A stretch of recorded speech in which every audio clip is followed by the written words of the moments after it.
பத்திரிகை நண்பர்களுக்கு எங்களுடைய காலை வணக்கத்தை அன்பு சகோதரரே, இன்று நம்முடைய பாரதிய ஜனதா கட்சி, குறிப்பாக நம்முடைய விவசாய அணி அதனுடைய தலைவர் செயலாளர்கள் எல்லோரும் இணைந்து பாரத பிரதமர் நரேந்திர மோடி அவர்கள் அன்னையின் பெயர்ல ஒரு மரத்தை நட வேண்டும் என்கின்ற ஒரு அன்பு ஆலோசனையை நமக்கு வழங்கியிருக்கிறார்.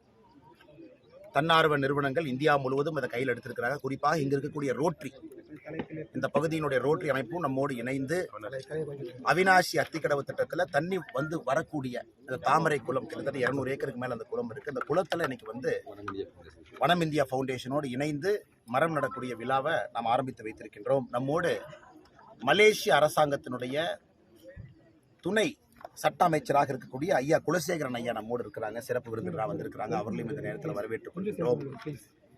பாரத பிரதமர் அவர்கள் எதற்காக அன்னையின் பேரில் ஒரு மரத்தை நடுங்கள் என்று இந்திய மக்கள்கிட்ட கேட்டிருக்காங்க. நண்பர்களுக்கு தெரியாது இல்லை, 2070 முடியும் பொழுது நெட் கார்பன் நியூட்ரல் நாடாக இந்தியா மாற வேண்டும் என்பது பிரதமருடைய ஆசை.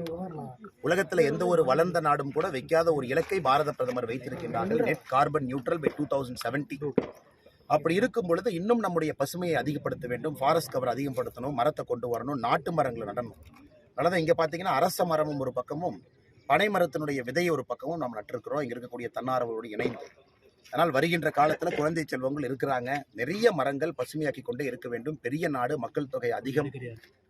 இந்த மக்கள் தொகை கம்பேர் பண்ணும்பொழுது நமக்கு இருக்கக்கூடிய நிலப்பரப்பு என்பது பெர் கேபிட்டா குறைவு. அதனால் நிறைய மரங்கள் நடும் பொழுது பிரதமருடைய கனவாக இருக்கக்கூடிய, இந்திய மக்களுடைய கனவாக இருக்கக்கூடிய ஒரு கார்பன் நியூட்ரல் நாடாக இந்தியாவை மாற்றுவதற்கு ஒரு முயற்சி எடுக்கணும். இரண்டாவது, பிரதமர் அவருடைய அன்பு ஆலோசனை என்னன்னா, அன்னையின் பெயரில் மரம் நடும் பொழுது அதை பேணி பாதுகாத்துங்க. அம்மாவை எப்படி பார்த்துக்குவீங்களோ அது போல மரத்தை பாதுகாத்து அந்த மரம் பெரிய ஒரு மரமாக வந்து கனி கொடுக்கும் அளவுக்கு, மக்களுக்கு பயன்படும் அளவுக்கு, இயற்கைக்கு பயன்படும் அளவுக்கு கூட இருந்து பார்த்துக்குங்க அப்படின்னு பிரதமர் அவங்க சொல்லியிருக்கிறாங்க. அதனால் இந்த நேரத்தில் நம்மோடு வந்திருக்கக்கூடிய ஐயா குலசேகரன் அவர்களையும் வருக வருக என்று வரவேற்று, நம்முடைய விவசாய அணி தலைவராக இருக்கக்கூடிய அண்ணன் ஜி.கே. நாகராஜன் அவர்கள், முக்கியமாக எங்கள் மாவட்டத்தினுடைய தலைவி அக்கா சங்கீதா அங்கே இருக்கிறாங்க, மூத்த தலைவர்கள் எல்லோரும் இருக்கிறாங்க, மோகன் மந்த்ராச்சலமன் உட்பட எல்லோரும் இருக்கிறாங்க, வனம் இந்தியா ஃபவுண்டேஷன், ரோட்டரி அமைப்பு, எங்க இருக்கக்கூடிய தன்னார்வ குழு நண்பர்கள், அவினாசி அத்திக்கடவு திட்டத்தினுடைய போராளிகள் எல்லோருக்கும் இந்த நேரத்தில் எங்களுடைய வணக்கத்தை தெரிவித்துக் கொள்கின்றோம். இது தமிழ்நாடு முழுவதும் நடந்து கொண்டிருக்கிறது. எல்லா இடத்துலையும் இதை ஆரம்பிச்சு பண்றோம், இன்னைக்கு இங்கே செய்து கொண்டிருக்கின்றோம். பத்திரிகை நண்பர்களுக்கு வேற கேள்வி இருந்தா கேள்வி. அனுமதி மறுக்கப்பட்டிருக்கு வாகன பேரணிக்கு, உங்களுடைய இது ரொம்ப ஆச்சரியம். அதாவது தமிழகத்துல மட்டும்தான் பாரதிய ஜனதா கட்சி ஒரு வாகன பேரணிக்கு அனுமதி கேட்கிறாங்க. என்ன அனுமதி கேட்கிறாங்கன்னா, தேசிய கொடியை வாகனத்தில் எடுத்து செல்ல வேண்டும். குறிப்பாக பிரதமர் அவர்கள் 13, 14, 15 ஆகஸ்ட் மாசத்துல எல்லோருடைய வீட்டிலும் தேசிய கொடியை நீங்க ஏத்துங்க அப்படிங்கிற ஒரு அன்பு நம்ம கிட்ட ஒரு அன்பாக வேண்டுகோள் விடுத்திருக்கிறாங்க. கடந்த 2-3 ஆண்டுகளாக மிகப்பெரிய ஒரு சோசியல் மூவ்மெண்டா மாறி இருக்கு. இன்னைக்கு தமிழகத்திலும் கூட அவேர்னஸ் ஏற்படுத்தணும். எல்லா மக்களுக்கு தெரியாது, ஏன்னா எல்லாருமே பேப்பர் டிவி பார்க்கறது இல்லை. நான் சில பேருக்கு தெரியாம இருக்கும். ஒரு பைக் ராலியில தேசிய கொடியோடு போகும் பொழுது மக்கள் கேட்பாங்க, எதுக்கு தேசிய கொடியோட போறாங்க, ஆகஸ்ட் 15க்கு முன்னாடி பிரதமர் சொல்லியிருக்காங்களா? அந்த மெசேஜை பாரதிய ஜனதா கட்சி ஒரு பொதுப்படையாக இதை செய்ய வேண்டும் என்கின்ற ஆரம்பம் இந்தியா முழுவதும் நடக்குது. தமிழ்நாடு மட்டும் இல்லைங்கண்ணா, இந்தியா முழுவதும் நடக்குது. ஆனால் இங்க உங்களுக்கு தேசிய கொடினாவே பிரச்சனையே, திமுக காரங்களுக்கு தேசிய கொடினாவே பிரச்சனை. இது பாரதிய ஜனதா கட்சி கொடியே இல்லை, கட்சி பேரணியே இல்லை, தன்னார்வ அமைப்புகள் எல்லோரும் வர்றாங்க.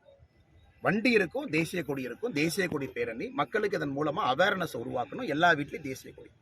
ஆனால் திராவிட முன்னேற்ற கழகத்தினுடைய அரசு அவர்களுக்கு தேசிய கொடி பிடிக்காது என்பதை எப்படியெல்லாம் காட்டுறாங்க பாருங்க. இன்னைக்கு வாகன பேரணியினுடைய அனுமதி மறுப்பு மூலமாக மறுபடியும் அவங்களுடைய கோபத்தை காட்டுறாங்க. இது நார்மலா பார்த்தா அரசு பண்ணணும், அது முதலமைச்சர் பண்ணணும். முதலமைச்சர் அவருடைய கட்சியினுடைய இளைஞர் அணியை கூப்பிட்டு, திமுக இளைஞர் அணியை கூப்பிட்டு எல்லாம் தேசிய கொடி பேரணி நடத்துங்கன்னு சொல்ல வேண்டியவர் யார்? முதலமைச்சர். ஏன்னா இந்த நாட்டினுடைய சட்டத்திட்டங்களுக்கு உட்பட்டு தான் ஒரு முதலமைச்சராக இருக்கிறார். தனியாக என்ன ஜப்பானுடைய கான்ஸ்டியூஷன் படி முதலமைச்சராக இருக்கிறார் தமிழ்நாட்டில், இந்தியாவுடைய அரசியலமைப்பு சட்டத்தின்படி முதலமைச்சராக இருக்குது. முதலமைச்சர் செய்ய வேண்டிய வேலை நாங்கள் செய்கிறோம் தனி மனிதர்களாக. இதற்கு அவர்கள் காட்டக்கூடிய வெறுப்பு எப்பவுமே காட்டுறாங்க. ஆனா இந்த முறை பெரும் ஒரு ஆச்சரியம் அளிக்குது. பாரதிய ஜனதா கட்சியுடைய வாகன பேரணி அனுமதி மறுங்க, no problem, it's okay, law and order maintain பண்ண. தேசிய கொடியை ஒருத்தர் கொண்டு போறதுனால என்ன லா அண்ட் ஆர்டர் பிரச்சனை வருது? அது எப்படி அனுமதி கிடைக்க கேட்கறாங்க? நீங்க சொல்ற இடத்துல, நீங்க சொல்ற நேரத்துல, நீங்க எப்படி சொல்றீங்களோ அப்படி வாகன பேரணி போறோம்னு கோயம்புத்தூர்லாம் கொடுத்திருக்காங்க. அதற்கும் அனுமதி இல்லை என்றால் இதை என்னவென்று சொல்வது? அதானி பங்குல செபி தலைவர் மாதாபி பூச்சி முதலீடு செய்திருப்பதா ஹிண்டன்பர்க் அறிக்கை விட்டுருக்காங்க. இதற்கு முன்பு ஒரு ஹிண்டன்பர்க் அறிக்கை கொடுத்தாங்க.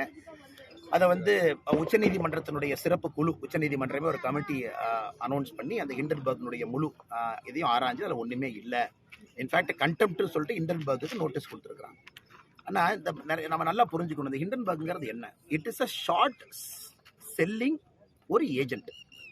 அதாவது இது போன்ற ஒரு ஒரு ஒரு செய்தியை சொல்லணும், அதன் மூலமா இன்வெஸ்டர் பேனிக் ஆகணும். அதில் முதல்லயே போய் இவங்க ஷார்ட் ஆப்ஷன் பண்ணி வச்சுக்குவாங்க. ஸோ ஃபர்ஸ்டே விற்பாங்க அப்படிங்கிறது தெரிஞ்சவங்க ஷார்ட் பொசிஷன் எடுக்கிறனால ஹிண்டன்பர்க் அவங்களுக்கு ஆயிரக்கணக்கான கோடிகள் ரூபாய் லாபம் கிடைக்குது. இதான் ஹிண்டன்பர்க்னுடைய இது. அது ஏதோ ஒரு பப்ளிக் சர்வீஸ் கம்பெனியோ இல்லை பத்திரிகை நண்பர்களை போல மக்களுக்கு செய்தி சொல்லக்கூடிய ஒரு நிறுவனமோ உங்களை போல வெயிலில் வந்து தப்பை கண்டுபிடிச்சு வெளியே தொலைக்காட்சியில் சொல்லக்கூடிய ஒரு அமைப்போ கிடையாது. அது வந்து ஒரு for profit organisation. Short position எடுப்பாங்க. அதாவது ஒரு விஷயத்தை கொண்டு வந்தாங்கன்னா மக்கள் பேனிக் ஆகி அட்வான்ஸாக விற்பாங்க. அதை முதல்ல ஷார்ட் பொசிஷன் எடுத்தாங்கன்னா பணம் வரும். இது நம்பர் 1. இரண்டாவது, இப்போ ஹிண்டன்பர்க் ஒரு விஷயத்த சொல்கிறாங்க, இதை கண்டிப்பாக ஆராய வேண்டியது நம்ம கடமை. அவங்க நல்லவங்களா கெட்டவங்களா நம்ம பார்க்கக்கூடாது. ஹிண்டன்பர்க் சொல்லியிருக்கிறாங்க, அதுபோல் 1000 பேர் சொல்கிறாங்க இந்த செபியினுடைய தலைவராக இருக்கக்கூடியவருக்கு ஆஃப் ஷோர் அக்கௌண்ட்டில் வந்து ஏதோ சம்பந்தம் இருக்குங்கிறாங்க. அது கண்டிப்பாக கண்டறியப்பட வேண்டியது தான். ஆனால் இதற்கு முறை நாம் நல்லா புரிஞ்சுக்கணும், ஹிண்டன்பர்க் அவங்க புலி வருதுன்னு பலமுறை புலி வருதுன்னு சொல்லி கழுது புலி கூட வரல. நாமளும் புலி வருதுன்னு 3 மாசமா திரும்பி பார்த்தோம். ஹிண்டன்பர்க்ல சொல்லிட்டான் அதானி புலி வருதா அம்பானி புலி வருதான்னு பார்த்தோம். ஒரு கழுத புலியை கூட காணோம். ஆனா இந்த முறை மறுபடியும் செபி புலி வந்திருக்குன்னு கிளம்பி இருக்கு. அதையும் இன்வெஸ்டிகேட் பண்ணுவோம்.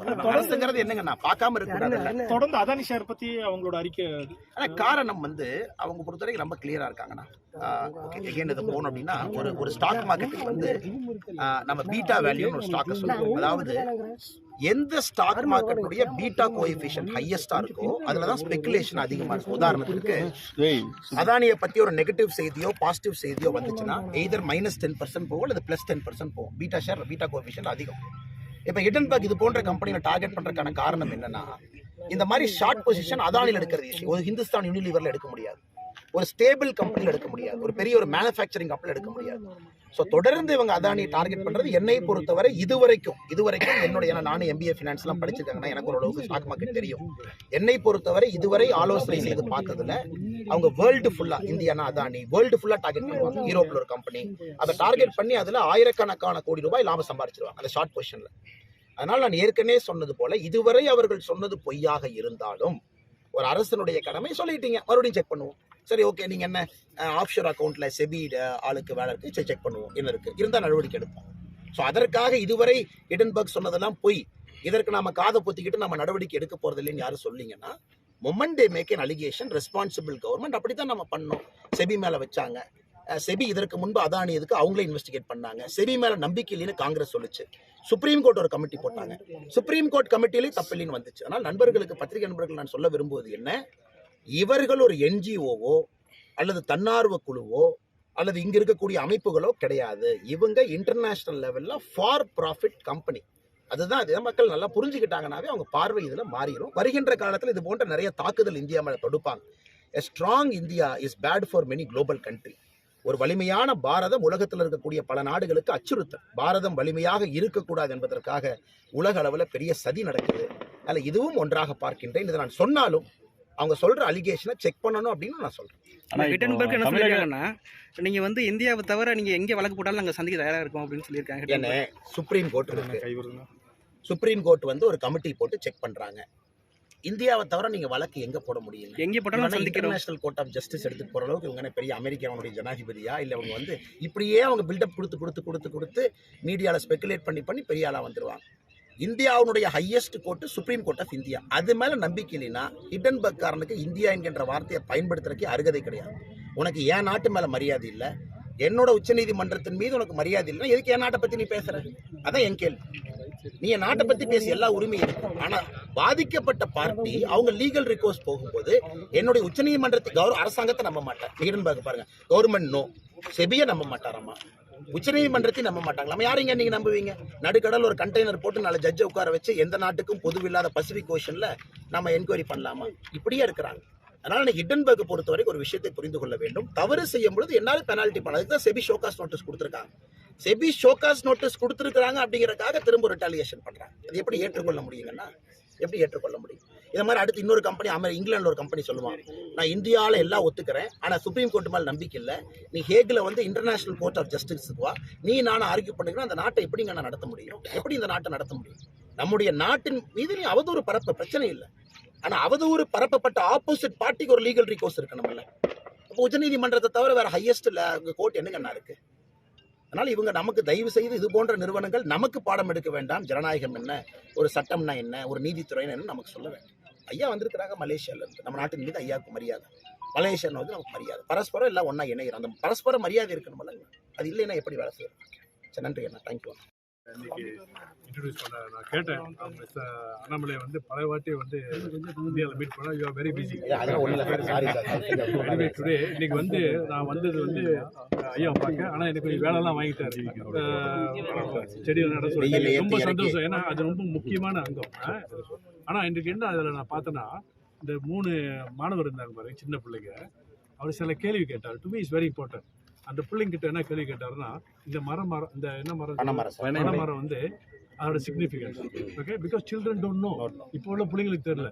ரெண்டாவது அது என்னத்துக்கு முக்கியம், இந்த சாயில் ஃபெர்டிலைசேஷன் அண்ட் வாட்டர், அப்புறம் என்ன கொடுக்கும், அதெல்லாம் கேட்கணும். நான் ஏன் அப்படி முக்கியத்துவம் கொடுக்குறேன்னா, என் நாட்டில் வந்து இந்த பொட்டேட்டோ சிப்ஸ் இருக்குல்ல, ஃப்ரெஞ்ச் ஃப்ரைஸ், அப்போ ஸ்கூலில் வந்து கேட்டிருக்காங்க இந்த ஃப்ரெஞ்ச் ஃப்ரைஸ் வந்து எங்கேருந்து கிடைக்குன்னு. அவங்க பதில் என்ன தரும், பிள்ளைங்கலாம் சொல்கிறாங்க KFCயில் கிடைக்கும். பாருங்க, சில்ட்ரன் ஹவ் க்ரோன் டிஃப்ரெண்ட். அது விவசாயம் செஞ்சு எடுக்கிறேன்னு அது இல்லை. ஸோ இன்றைக்கி நீங்கள் கேள்வி கேட்டது ரொம்ப முக்கியம். ஏன்னா இந்த மாதிரி நம்ம இளைஞருக்கு வந்து அந்த ஸ்ப்ரெட் பண்ணுற மெசேஜ். ஏன்னா இந்த ட்ரீ க்ரோவிங் வந்து என்னோட ஸ்மால் மேட்டர். மலேசியாவில் வந்து எங்கள் டார்கெட் வந்து ஃபியூ மில்லியன் ட்ரீஸ். ஏன்னா இந்த 1957 இது வரைக்கும் அளவுக்கு மேலே டீஃபாரஸ்டேஷன் செஞ்சிட்டோம். இட் ஹர்ட்ஸ் த கிளைமேட், வெள்ளம் நடக்குது, ஹேபிட்டட். இப்போ அந்த நாள் வந்து 1000 கணக்கில் புலி இருந்துச்சு. முதல் சொன்னீங்களே, இது உண்மையான புலி. இந்த புலி வந்து இப்போ வந்து 150 புலி தான் மலேசியாவில் இருக்குது. So the government also take, my prime minister also taking great effort. I thank mister Annamalai, mister Nagarajan for inviting, and your DMK, your BJP. I am very proud that you all are doing so much. Please continue doing more. ஐயா இங்கே இருக்கும்போது ஐயாவுக்கு ஒரு கோரிக்கை வச்சிடறேன். பத்திரிகை நண்பர்கள் மூலமாக நல்லா நம்ம தமிழர்களுடைய பெருமையை உயர்த்துறாங்க ஐயா. அவங்க சரஸ்வதி அம்மா, நிறைய நம்முடைய தமிழ் அடையாளங்கள் பெரிய பொசிஷனில் இருக்கிறாங்க. ஐயாவுக்கு தெரியும், மலேசிய சிறைசாலை நிறைய தமிழர்கள் இருக்கிறாங்க. ஐயா வந்து மனிதாபிமான அடிப்படையில் என்ன நியாயமாக செய்ய முடியுமோ, ஒரு ஹியூமனிட்டேரியன் ஆஸ்பெக்டில் நம்ம தமிழர்களுக்கு மலேசியாவில் என்ன உதவி செய்ய வேண்டுமோ, செய்ய முடியுமோ அது ஐயா அவர்கள் செய்ய வேண்டும் என்று பணிவன்போடு கேட்டுக்கொள்கிறேன். கண்டிப்பாக.